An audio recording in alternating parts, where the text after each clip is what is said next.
आपने कहा था कि राहुल गांधी की कुंडली बड़ी अच्छी है और वो तो ख्याति पाएंगे देश में विदेश में।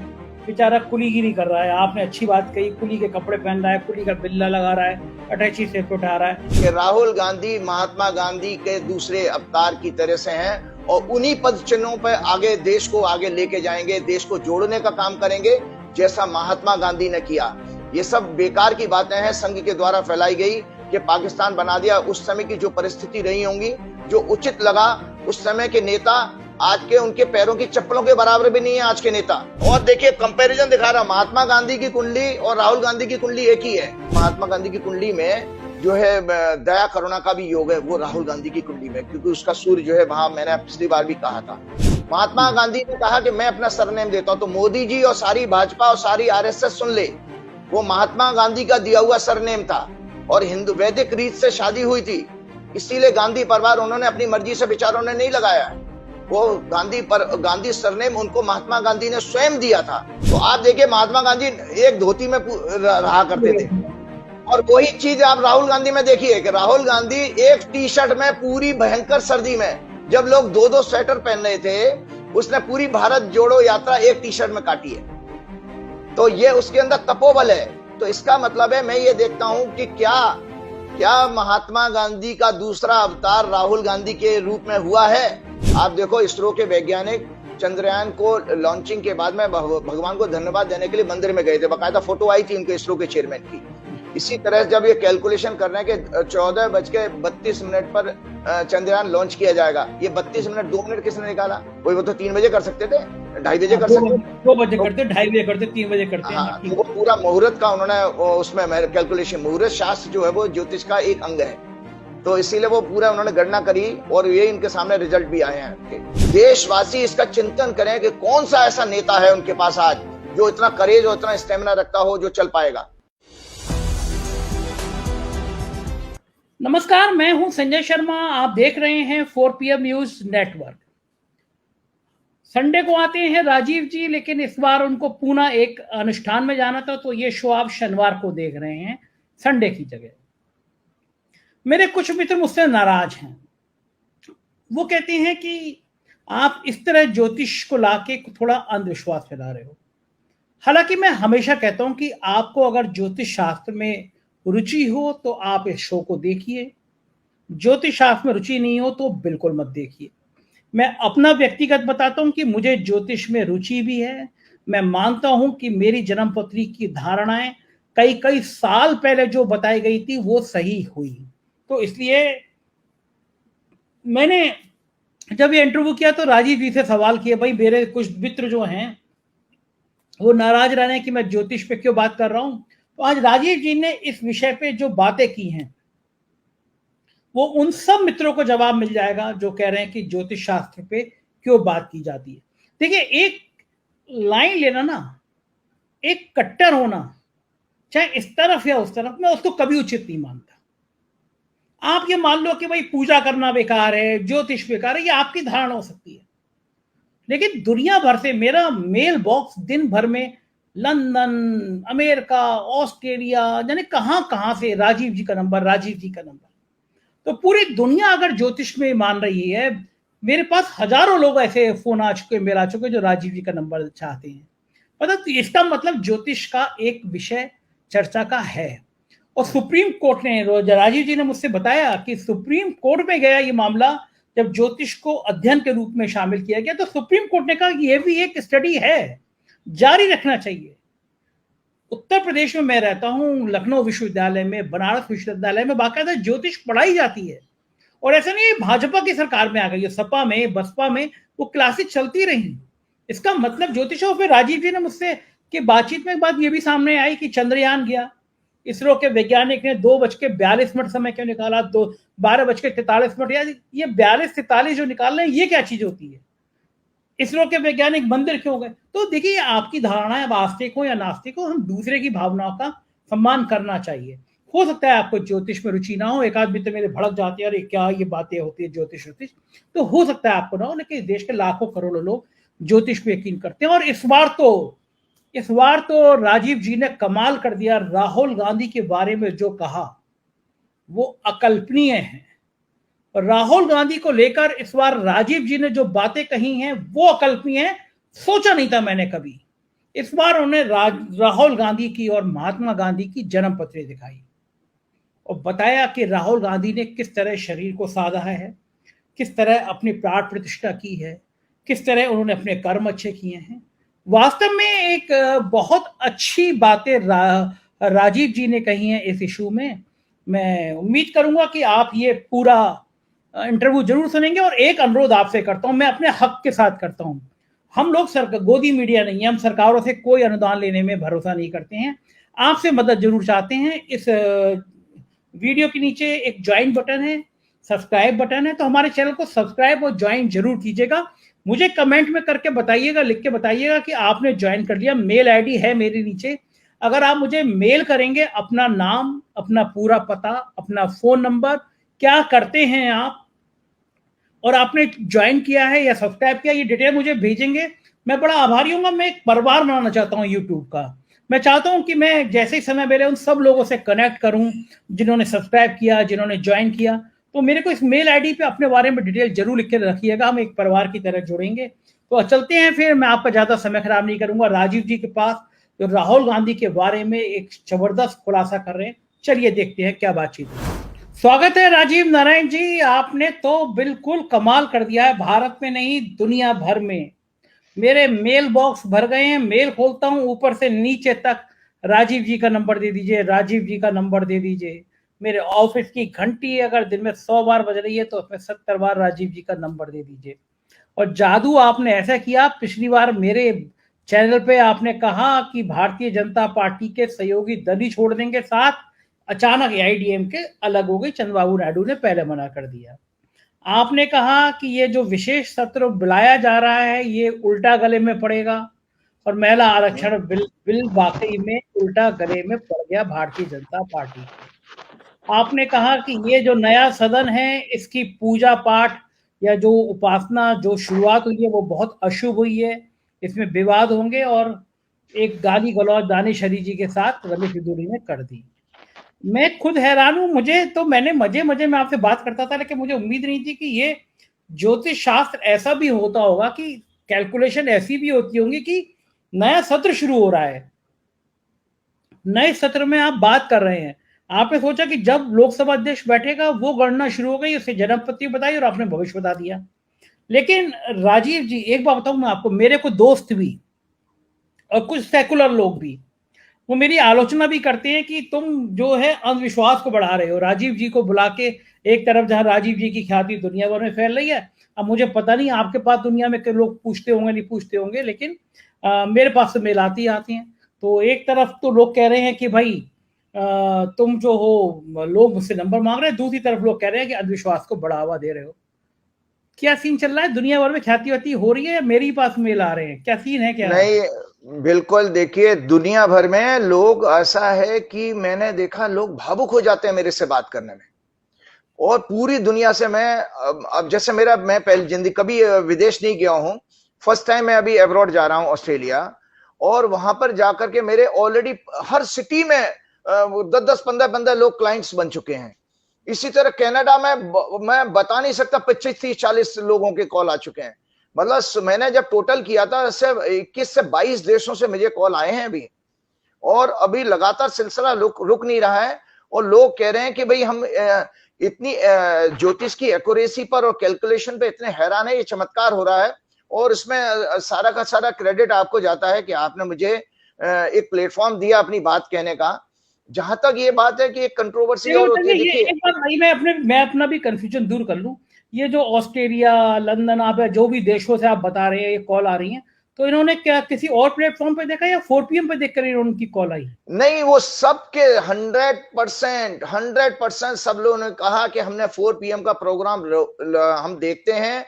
और इतना ही नहीं, वो ये कहते हैं कि हम आपके प्रोग्राम की तो इंतजार करते हैं। तो मतलब आप सोचिए वो 4 PM से कितने कनेक्टेड लोग हैं, और वो आप ही के सारे क्या नाम है दर्शक हैं, और वो आपके प्रोग्राम की बहुत तारीफ करते हैं, क्योंकि उनको लगा कि सत्य दिखाने का जो साहस संजय जी कर रहे हैं वो वास्तव में रिमार्केबल है। और उसी में उनको पहली बार ये लगा कि भाई कि ज्योतिष में अभी तक जितने भी, जैसे कुछ लोगों ने अगर प्रोग्राम किए होंगे या अपनी वीडियोस खुद की भी चैनल बनाए हुए हैं, तो उनको लगा कि लोग दाएं बाएं बात करते हैं, क्लियर नहीं कह पाते हैं ज्योतिष में भी।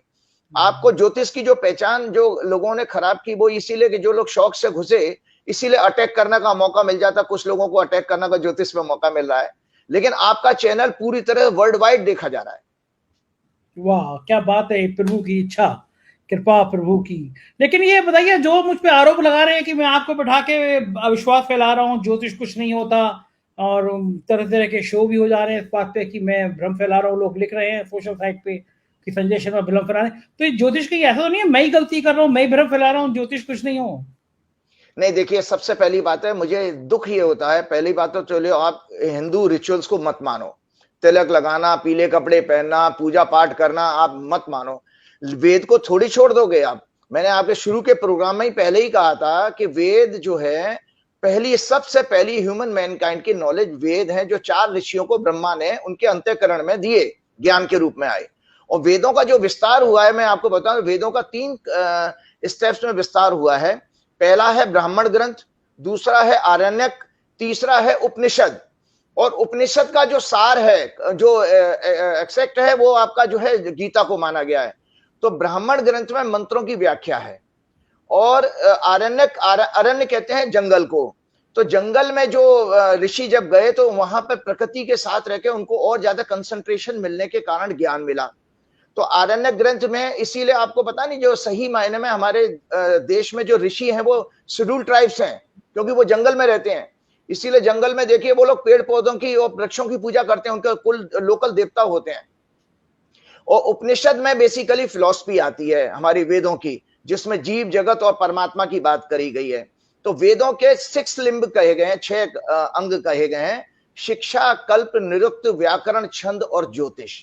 तो ज्योतिष को मतलब वेद में जितना भी मैथमेटिक्स आया है, चाहे वो अर्थशास्त्र से संबंधित हो, चाहे पॉलिटिकल साइंस से संबंधित हो, चाहे वो मौसम विभाग की भविष्यवाणी हो, या जितनी भी साइंटिफिक इन्वेंशन उस दौरान भी होती थी। जैसे आप चंद्रयान भेजा, उस दौरान भी तो हमारे यान तरह तरह के नाना प्रकार के यान थे। रावण भी यान में चलता था और सारे देवी देवता यानों में जाते थे। तो वो सब की सब कैलकुलेशन जो है आपके ज्योतिष शास्त्र के अंतर्गत ही आती है। अब यहां तक ये बात होता है कि हमें दुख ये लगता है कि इसको आप मिथ कह रहे हो, लोगों को क्या है ना, हमारा अंदर का ईगो किसी सडनली किसी नॉलेज की सुप्रीमेसी को एक्सेप्ट नहीं करने देता है।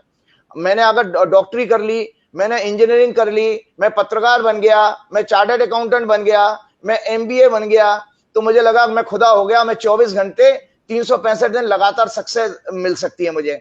और मैंने इस चीज को अनिल अंबानी के ऊपर एक ट्वीट किया था, जब अनिल अंबानी ने पूरे बर्बाद हो गए और लंदन की कोर्ट में हाथ खड़े कर दिए कि भाई मेरे पास कुछ देने के लिए नहीं है।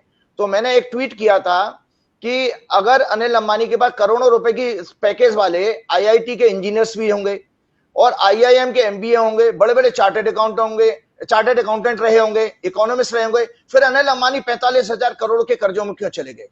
इसका अर्थ यह है कि जितनी भी सांसारिक विद्याएं हैं उनकी एक लिमिटेशन है, वो आपके डेस्टिनी को नहीं बता सकती। तो जो प्रारब्ध है, डेस्टिनी का अर्थ होता है हिंदी में प्रारब्ध, प्रारब्ध का ज्ञान ही ज्योतिष को कहा गया है।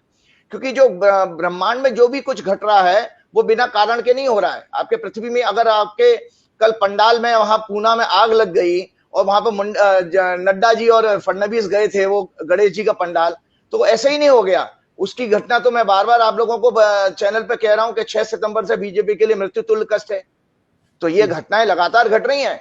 अगर वो रमेश बिधूड़ी जी कुछ कह गए, उल्टी सीधी बातें कर गए, वो आई तो सब 6 सितंबर के बाद ही है, लगातार घटने गए। आज मध्य प्रदेश में अगर जो जितना भी विरोध हो रहा है, आज आपको केंद्रीय मंत्री उतारने पड़ रहे हैं, ये भी सब आप देखिए ऐसा ही नहीं हो रहा है। क्योंकि एक ज्योतिषी 6 सितंबर कितने पहले हम आपको बता गए थे, मैं 6 सितंबर के प्रोग्राम से पहले ही कहा था।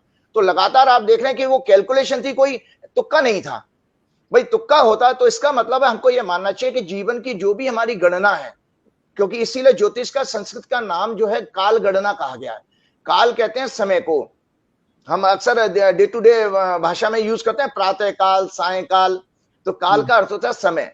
और एक और नाम आपके कहा गया देव, इसीलिए ज्योतिषी एकमात्र प्रोफेशनल है जिसके आगे दैवज्ञ शब्द लिखा जाता है। दैवज्ञ मतलब the person who has got divine knowledge. तो मुरली मनोहर जोशी जी अटल जी की सरकार थी, जब उस दौरान मुरली मनोहर जोशी जी HRD मिनिस्टर थे, वो ज्योतिष के अच्छा ज्ञान भी है उनको, और फिजिक्स के प्रोफेसर मेरी तरह से, जैसे मेरी साइंस की बैकग्राउंड है, मैकेनिकल इंजीनियर हूं, जोशी जी फिजिक्स के प्रोफेसर थे। तो जोशी जी ने यूनिवर्सिटी में ज्योतिष का रेगुलर कोर्स MA लेवल पर इंट्रोड्यूस किया था। आज भी बहुत देश के बहुत सारे, दिल्ली यूनिवर्सिटी में, लखनऊ यूनिवर्सिटी में, बनारस की यूनिवर्सिटी में संस्कृत के विभाग के अंदर ज्योतिष पढ़ाई जा रही है। ज्योतिष को संस्कृत के डिपार्टमेंट के अंदर लाया जाता है। तो ज्योतिष का कोर्स जब इंट्रोड्यूस किया, उस दौरान कुछ वैज्ञानिकों ने साउथ इंडिया में इसके ऊपर केस किया। ये इंफॉर्मेशन जनता के सामने और आपके मित्रों के सामने भी आना जरूरी है। तो जब वो केस किया गया, तो उसका वो केस वहां से मद्रास हाई कोर्ट से रेफर होकर के सुप्रीम कोर्ट तक आया। उस केस का नंबर मैं आपके दर्शकों के लिए जानकारी के लिए बता देता हूं। केस नंबर था 5886 2002 का, और सुप्रीम कोर्ट का ज्योतिष के फेवर में जजमेंट आता 5 मई 2004 को। तो उसमें सुप्रीम कोर्ट ने यह माना कि नहीं, ये एक विद्या है, एक विज्ञान है, और इसको पढ़ा जाना चाहिए। ये सुप्रीम कोर्ट की ऑब्जर्वेशन थी। अच्छा, ये ज्योतिष को लेकर सुप्रीम कोर्ट ने कहा कि ये एक विधा है और इसको पढ़ना चाहिए। हाँ, इसको पढ़ा, जैसे दूसरे हम सब्जेक्ट पढ़ते हैं, इसको पढ़ा जाना चाहिए। तो अब आप दुर्भाग्य है, क्योंकि कैरियर नहीं है। देखिए, लोगों ने अभी तक उसको, जो लोग आगे आए नहीं, क्योंकि कोई रोजगार तो मिल नहीं रहा है। हम लोग, आप लोग जो भी ज्योतिषी बेचारे अपने जीविका चला रहे हैं, जो कंसल्टेशन मिलती है उसी से, लेकिन रेगुलर अपॉइंटमेंट तो कोई नहीं है। तो सुप्रीम कोर्ट ने यह कहा कि पढ़ा जाना चाहिए, एक विद्या है, विज्ञान है, ये वैदिक विज्ञान है। तो सुप्रीम कोर्ट का जजमेंट है। तो हमारे गुरुजी कहा करते थे कि अगर कोई ज्योतिष पर कटाक्ष करे तो उससे कह देना कंटेम्प्ट ऑफ कोर्ट का केस बनता है, क्योंकि सुप्रीम कोर्ट का ऑलरेडी जजमेंट आ चुका है इसमें। तो और मजे की बात बताता हूं, ऑल इंडिया इंस्टीट्यूट के एक HOD मेरे घर में आए थे। उन्होंने एक बहुत अच्छी जानकारी दी कि आचार्य जी, जब कोरोना पीरियड में जब पेशेंट मर रहे थे, हम कुछ नहीं कर सकते थे डॉक्टर, 5-5 हजार 20-20 हजार पेशेंट आ रहे थे। तो बोले हमने कुछ डेटा इकट्ठा किया, 10 लोगों की जिनकी डेथ हो चुकी थी, उनको हमने डेटा वहां बनारस यूनिवर्सिटी में भेजे थे, ये एनालाइज करने के क्या ग्रहों का कॉम्बिनेशन होता है जिसमें कोरोना में कुछ तो आदमी ठीक हो रहे हैं और कुछ जो मर जाते हैं।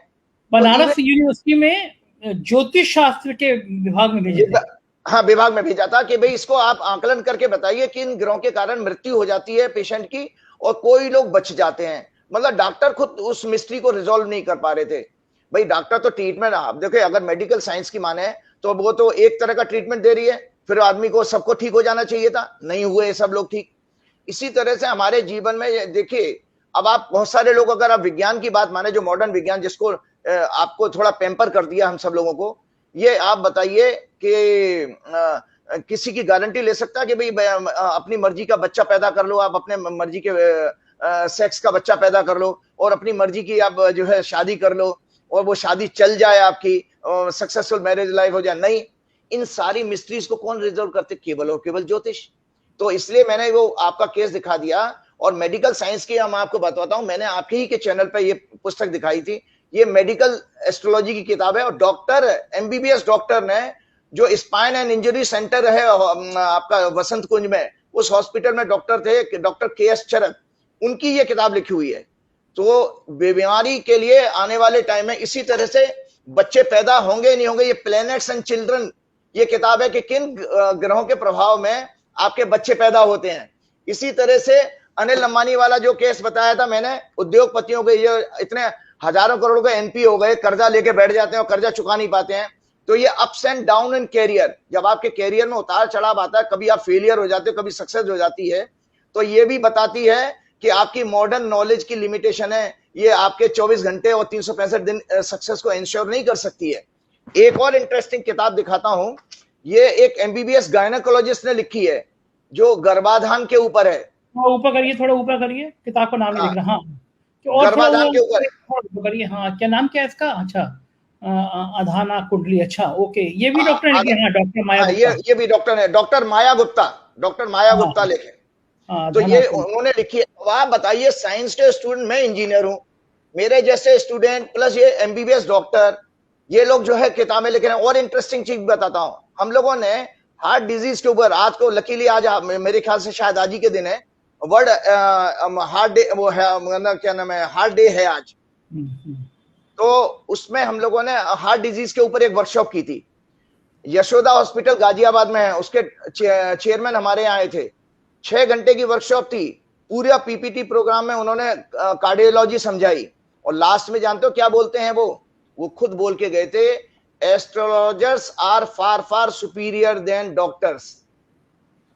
क्यों बोला उन्होंने? कहा उन्हें कि भाई डॉक्टर का रोल तब आता है जब आप बीमार पड़ जाते हो। ज्योतिषी बचपन में ही बता सकता है आपको कि भाई आपके अंदर हार्ट से संबंधित कोई समस्या आने वाली है। मैंने सैकड़ों केस, मैंने पिछले के प्रोग्राम में आपको बताया था कि कैंसर का एक मेरा अपना बचपन का मित्र, मैंने कहा था कैंसर का जैसे ही मैंने कॉम्बिनेशन देखा, मैंने कहा ये ठीक हो जाएगा। अभी आपको बताऊं, एक कनाडा से, अमेरिका से एक केस आप ही के प्रोग्राम के रेफरेंस से आया। इसको ऑटिज्म की बीमारी थी, बच्चे को बिहेवियर प्रॉब्लम होती है, जो मेंटल डिसऑर्डर है। उसमें मैंने कहा था ये बच्चा ठीक हो जाएगा, इसको आयुर्वेद का ट्रीटमेंट दिलाइए। और मैंने कहा इंडिया लेकर के आइए, उनके पेरेंट्स को बोला था, मुस्लिम परिवार था गुजरात का। तो ये आप देख रहे हैं लगातार, ये साइंस है।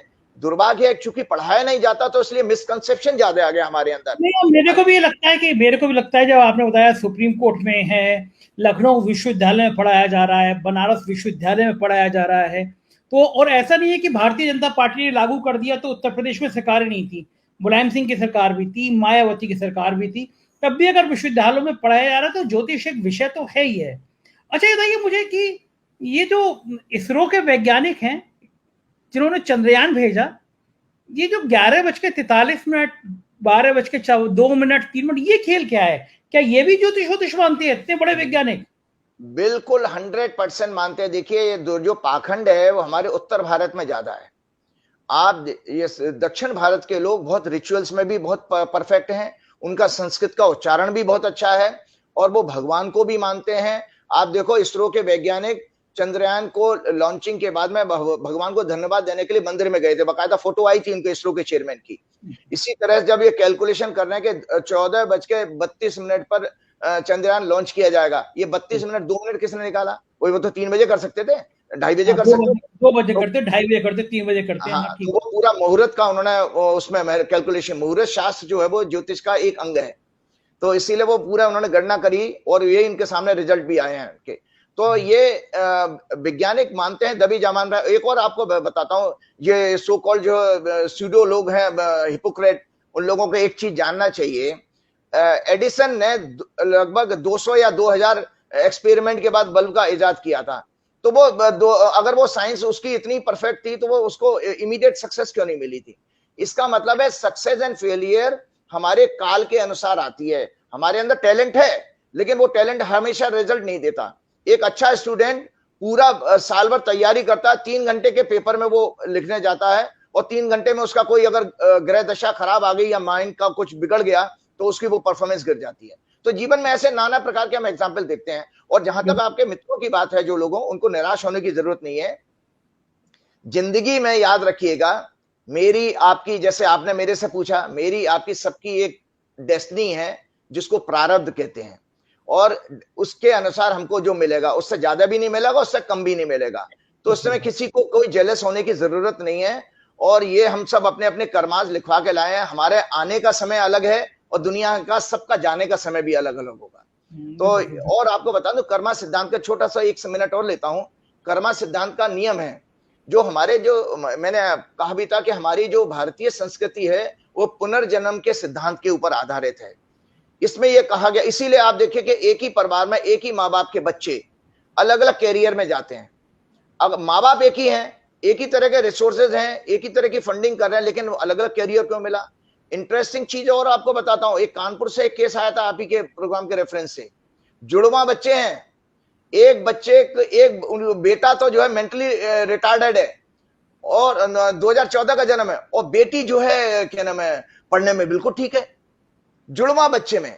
तो अब आप बताइए इस मिस्ट्री को कौन बताए? कर्मा सिद्धांत, जो हमारे हिंदू शास्त्र का, हमारे वैदिक शास्त्र का बताता है कि कर्म, हम पिछले जन्म में हमारे कर्म थे, तो जीवन इसका अलग अलग कर्मों के हिसाब से मिलेगा। तो संचित कर्म से प्रारब्ध बना। संचित कर्म है मतलब 84 लाख योनियों में जो एक्युमुलेटेड कर्माज हैं, अच्छे या बुरे, वो संचित कर्म कहलाते हैं। संचित कर्म से प्रारब्ध मिला, जो कि आपकी कुंडली होती है। हॉरोस्कोप जो है बेसिकली प्रारब्ध का डॉक्यूमेंट है। ये आपकी लाइफ की, हमारी आपकी लाइफ की बैलेंस शीट है। और जो और इसके अलावा दूसरे होते हैं आगामी कर्म, मतलब संचित कर्म को डिवाइड किया, आपका प्रारब्ध हो गया और आगामी कर्म, karmas which have to be done in this birth. तो 5 आगामी कर्म कहे गए, इसको क्रियामान कर्म कहते हैं। नित्य कर्म, नैमित्तिक कर्म, कर्तव्य और क्या नाम है, क्षमा, और 5वां है कामना। मतलब आप नित्य कर्म होता है ईश्वर का आराधना, ईश्वर की प्रेयर, नित्य कर्म का। नैमित्तिक कहते हैं जो आपके विशेष आयोजन पे किए जाते हैं, जैसे आप जन्माष्टमी मनाते हो, दीपावली मनाते हो, लोग मुस्लिम लोग कुछ अपने आराध्य की कुछ बनाते होंगे, सिख धर्म वाले लोग बनाते हैं। और कर्तव्य मतलब ड्यूटीज, कि इन ड्यूटीज से बचा नहीं जा सकता, ड्यूटीज आपको करनी है, वो कर्तव्य जो, अगर आप पिता बने हो तो माता पिता का कर्तव्य, पुत्र का भी कर्तव्य निभाना पड़ेगा। इसी तरह से कामना मतलब डिजायर। तो ये 5 प्रकार के हमारे कर्मा, मैंने इसलिए क्रियामान कर्मा की थ्योरी आपको समझा दी। तो किसी को चलिए, निराश, हाँ डी ठीक है, आज तो बहुत विषय अलग ही हो गया, हम लोग अलग ही बात करने लगे। चलिए हम मूल विषय पे आते हैं। आपने कहा था कि राहुल गांधी की कुंडली बड़ी अच्छी है और वो तो ख्याति पाएंगे देश में विदेश में। बेचारा कुलीगिरी कर रहा है, आपने अच्छी बात कही, कुली के कपड़े पहन रहा है, कुली का बिल्ला लगा रहा है, अटैची से उठा रहा है। आप और क्या, कौन सी अच्छी बात बता रहे हैं? कहीं मजदूर के यहाँ जाके बड़ई के यहाँ रद्दा चला रहा है, कहीं वो खेत में बैठ के धान बो रहा है। आप कह रहे हैं उसकी कुंडली अच्छी है। ये अगर कुंडली अच्छी है तो कर क्यों रहा है, कुली क्यों बन रहा है, वो शर्ट वर्ट पहन रहा है, मामला है क्या?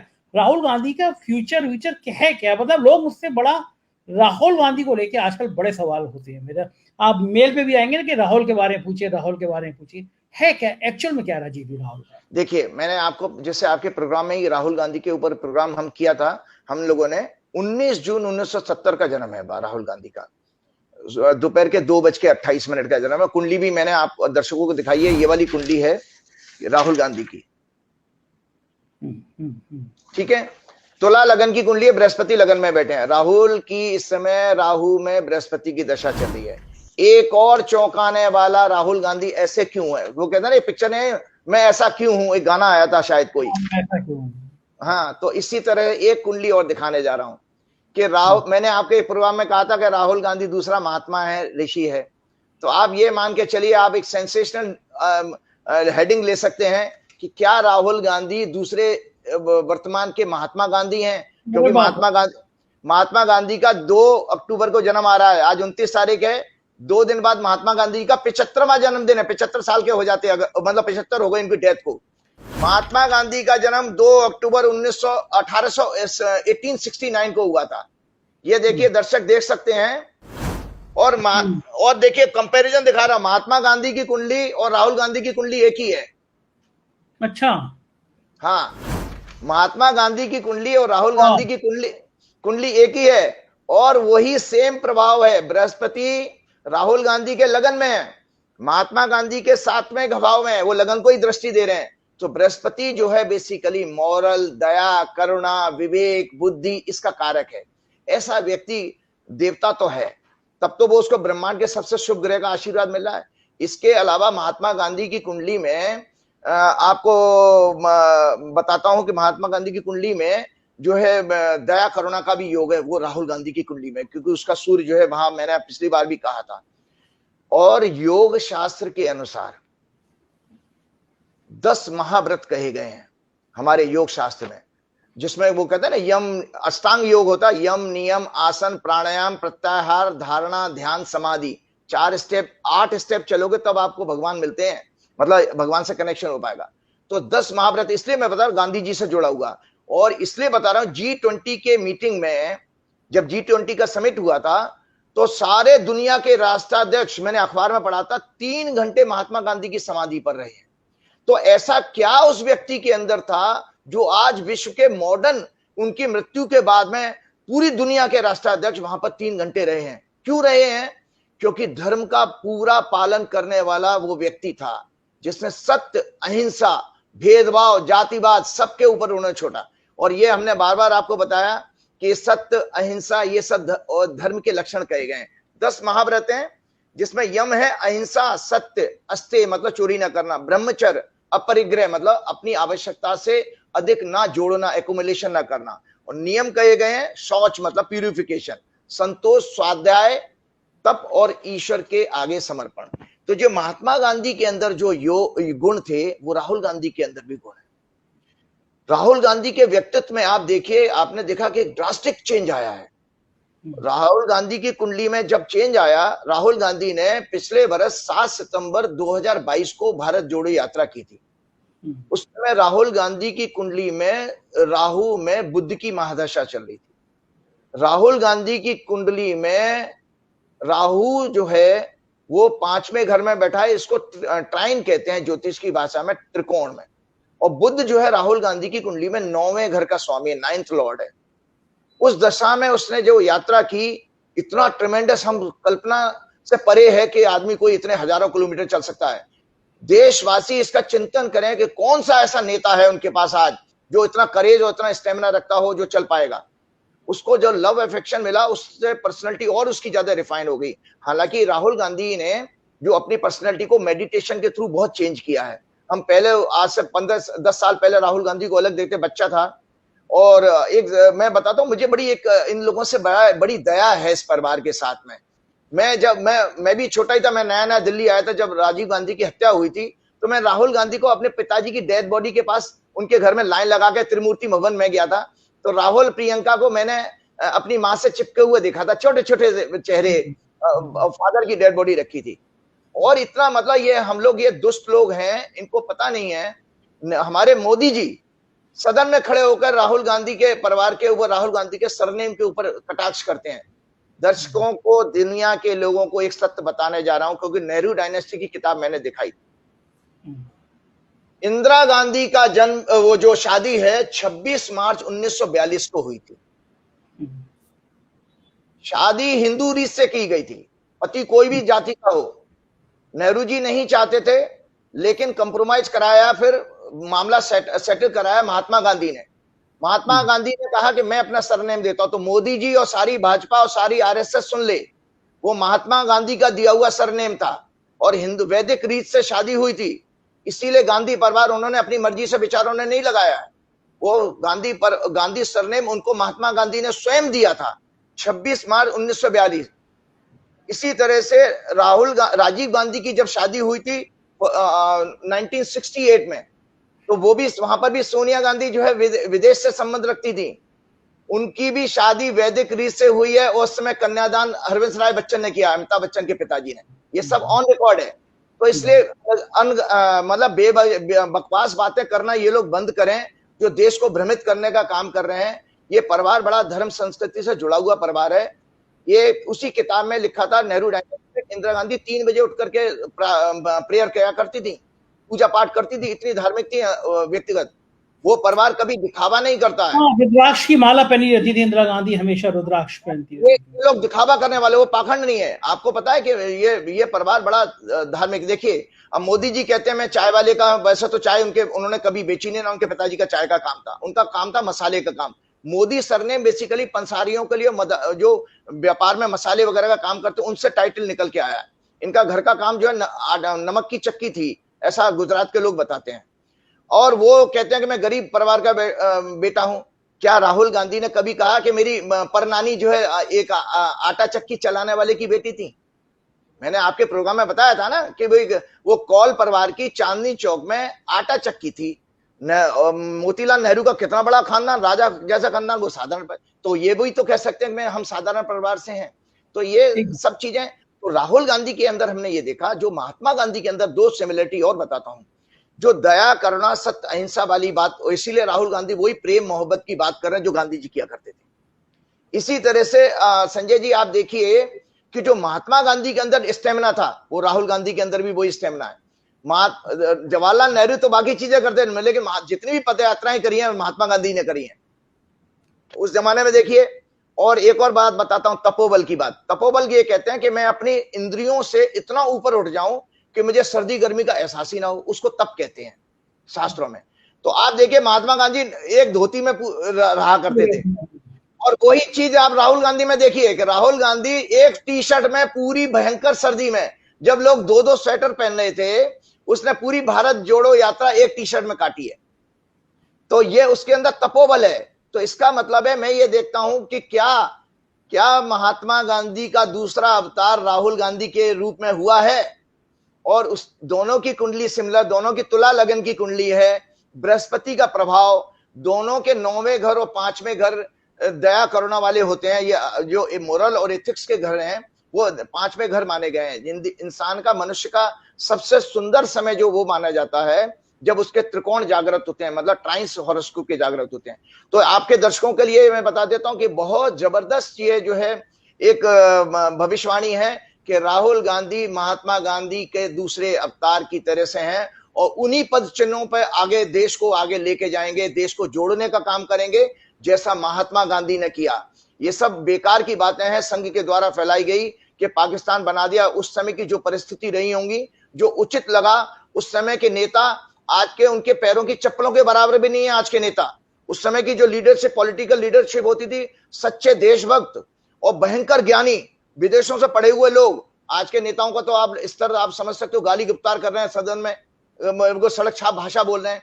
वो लोगों ने, चाहे 1962 का युद्ध हो नेहरू जी का, उस समय क्या हमारी तैयारी थी, क्या हमारे पास पैसा था, उसको लेकर के ये जितना आरएसएस ने नकारात्मक प्रचार किया, ये अच्छी बात नहीं है। आज के संदर्भ में बोलिए आप कि आज आप सब कुछ होते हुए भी आप 20-24 आपके सैनिक मर गए, गलवान घाटी वाली कौन सी लड़ाई थी, और हम कुछ रिएक्शन नहीं कर पाए।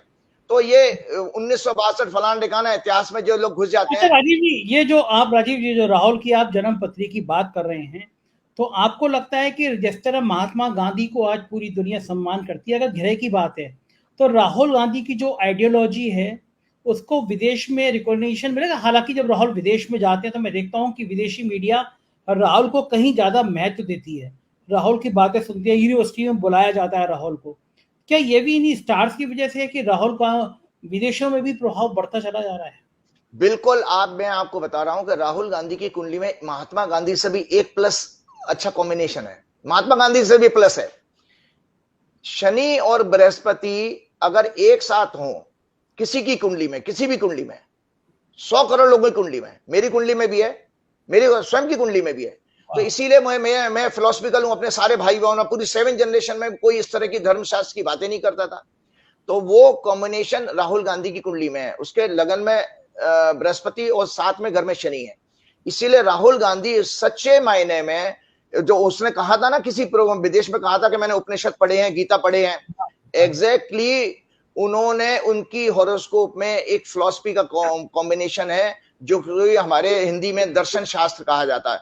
वो भारतीय दर्शन को का सच्चा जो है क्या नाम है प्रचारक होगा राहुल गांधी।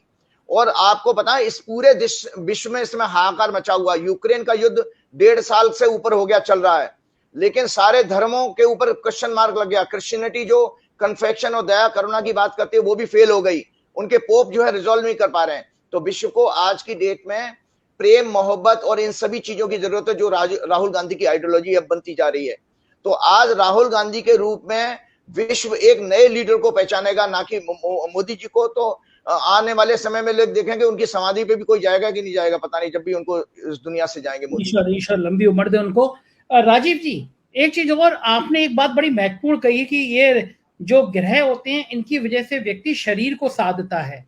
जैसे राष्ट्रपिता महात्मा गांधी एक धोती में चल दिया करते थे, राहुल गांधी जब कड़कड़ाती ठंड में एक टी शर्ट में कन्याकुमारी से कश्मीर तक चले तो आधे लोग तो इस बात को हैरान थे कि इस शख्स को ठंड नहीं लगती।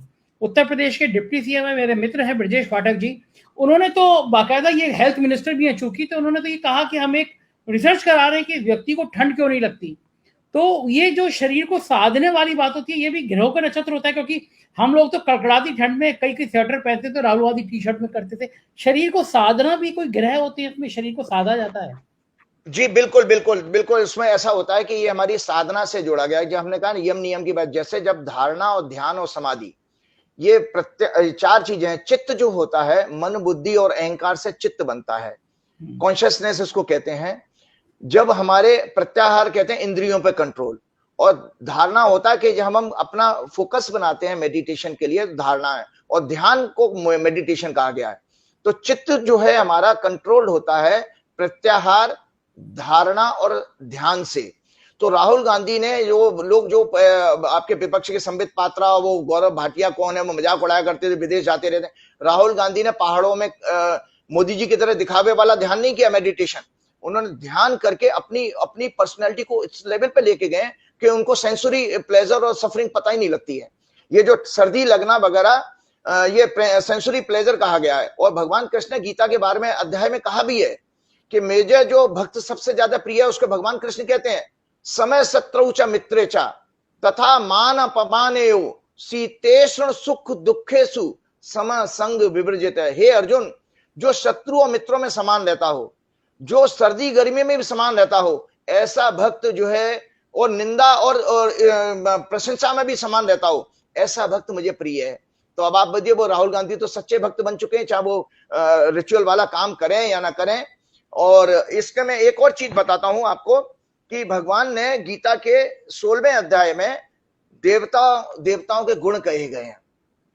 उसी से आप अंदाज लग लीजिए कौन देवता है कौन है। भगवान कहते हैं sublimity, forgiveness, fortitude, external purity, bearing enmity to none, किसी से शत्रुता ना रखना, and absence of self esteem, अपना घमंड और दम्भ ना भरना।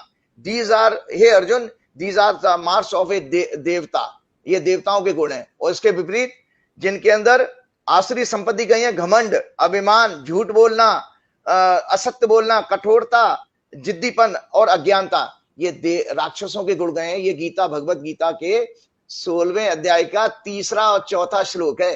तो यहीं पे अब देश के दर्शक आप नाम मत बताना, सब समझ गए कि किसके अंदर देवताओं के गुण है। हाँ, तो वो ये आकलन हम सब। मुझे एक बात बताइए, मुझे जेपी नड्डा जी जो बीजेपी के राष्ट्रीय अध्यक्ष हैं, उसी जगह के अध्यक्ष हैं जहाँ कभी कभी आप भी जाया करते थे, बीजेपी के दफ्तर में आप भी खूब बैठा करते थे। तो जेपी नड्डा जी जो हैं वो तो हमारे प्रधानमंत्री जी को देवताओं को देवता कहते हैं। देखिए, ऐसा है कि भगवान, एक और गीता की बात बता देता हूं। भगवान ने इसमें कहा है, भगवान ने ये कहा है कि हे अर्जुन, जो मनुष्य मुझे पूजते हैं वो मेरे पास आते हैं, और जो मनुष्य को पूजते हैं वो प्रेत योनि में जाते हैं। तो इसीलिए आप ये प्रेत आत्मा है जो यहीं की। आप जेपी नड्डा जी को डराइए मत प्लीज। तो ये प्रेत आत्माएं यहीं के ये भटकेंगी। इसी तरह से एक चीज, और मैं आप एक पर्सनल विषय भी लेता रहा, मैं दर्शकों के लिए कहता रहता हूं कि भक्ति क्यों आवश्यक है। मेरे पास बच्चे भी जब आते हैं कि हम प्रेयर क्यों करें, तो भगवान ने इसी गीता में ये कहा है कि अर्जुन, जो अंतिम समय में मुझे याद करता है वो मुझे प्राप्त होता है। लेकिन अगले श्लोक में फिर वो कहते हैं कि वो उसी व्यक्ति के लिए संभव है जिसने जीवन भर मुझे याद किया है। तो आपको बता देता हूं, हमारे हिंदू धर्म के जो पुनर्जन्म का सिद्धांत पर आधारित है, 3 प्रकार के कर्जे कहे गए हैं। मैं आम जनता के लिए एक टॉपिक कुछ ना कुछ छोटी बातें कह देता हूं, आप मुझे अलाउ भी करते हो। 3 प्रकार के कर्जे लेके जीवात्मा एक मनुष्य शरीर को धारण करती है। उसमें कहा गया देव ऋण, पितृ ऋण और ऋषि ऋण। पितृ ऋण की बात इसलिए आ गई क्योंकि कल से पितृपक्ष शुरू हो रहा है। तो देव ऋण ये है कि जो, और याद रखिए, जैसे हमारे ऊपर जब कर्जा चढ़ जाए हम बेचैन होने लगते हैं कि भाई हमारी रिकवरी वाले गुंडे ना आ जाएं और बैंक हमारी प्रॉपर्टी कब्जा ना कर ले। इसी तरह से जब हमारे ऊपर 3 कर्जे होते हैं, हमारी आत्मा दुखी रहती है। तो मनुष्य का यह कर्तव्य है कि हम अपने मृत्यु से पहले इन कर्जों को उतार के जाएं। तो देव ऋण कैसे कम होता है? देव ऋण होता है कि देवी देवता की, भगवान की भक्ति करके देव अर्चना करना, और देवताओं के जो जन्मदिन आते हैं, जैसे कृष्ण जन्माष्टमी है, और अपने अपने फेथ, जो भी अलग अलग फेथ हैं, उनके आयोजन करना, इससे देव ऋण कम होता है। पितृ ऋण कम होता है संतान पैदा करने से, क्योंकि जो माता पिता ने आपके ऊपर खर्चा किया जीवन भर आपको बड़ा करने में, पढ़ाने लिखाने में, ये आप संतान पैदा करके आगे करेंगे। और जीवित माता पिता की सेवा करना, और अगर उनके कारण मृत्यु के उपरांत अगर किसी कारणवश उनको मोक्ष नहीं मिल पाया तो उनके लिए पितृपक्ष में वो चीजें करना जिससे कि उनको सदगति मिले, उनको मोक्ष मिल जाए। तीसरा आता है ऋषि ऋण। ऋषि ऋण जो भी पुस्तकें मैं आपको दिखाता हूं, तो उसमें कहा गया स्वाध्याय, जो हम पठन पाठन हमको रेगुलर लेवल पे करना चाहिए, उसको क्रिया योग कहा गया है। तब स्वाध्याय और क्या नाम है, ईश्वर के आगे शरण, ये योग शास्त्र में क्रिया योग कहा गया है। जितना हम ये करेंगे तो देव ऋण इससे कम होता है, वो ऋषि ऋण कम होता है। हम इन पुस्तकों को पढ़ें, स्वयं आगे आपके ज्ञान को बढ़ाएं, मतलब ज्ञान का प्रचार प्रसारण से ऋषि ऋण कम होता है। तब हम जाकर के जो है उस चीज को, अपने कर्जों को मुक्त कर सकते हैं। ये जीवात्मा संसार से खुशी खुशी जाएगी। एक बार लास्ट लाइन बोल करके खत्म करता हूं। जीव जब जगत को जानने का प्रयास करता है तो कर्म कहलाता है। जीव जब ईश्वर को जानने का प्रयास करता है तो भक्ति कहलाती है। जीव जब स्वयं को जानने की चेष्टा करता है तो ज्ञान कहलाता है। तो स्वयं को जानने का प्रयास कीजिए कि आप संसार में आए क्यों हैं। जी, बहुत अच्छा, शुक्रिया शुक्रिया राजीव जी, आज आपने बहुत मजे की बातें करी, धन्यवाद आपका। तो ये थे राजीव नारायण जी। आज उन्होंने बता दिया कि राहुल गांधी और महात्मा गांधी की जन्म पत्री में कितनी कितनी समानता है। क्या होगा भविष्य में हम नहीं कह सकते, लेकिन ये बात सही है, ज्योतिष शास्त्र एक अध्ययन है। मैं आपकी राय का इंतजार करूंगा। कमेंट बॉक्स में जरूर कमेंट करके बताइएगा ये बातें आपको कैसी लगी। बने रहिएगा। बहुत खुशखबरी की बात है, हमारा 4 PM राजस्थान भी शुरू हो गया है। हमारे राज्यों के channel 4 PM UP, Bihar, Gujarat, Maharashtra, Karnataka और अब राजस्थान, इन्हें भी सब्सक्राइब करिएगा। शुक्रिया, थैंक यू।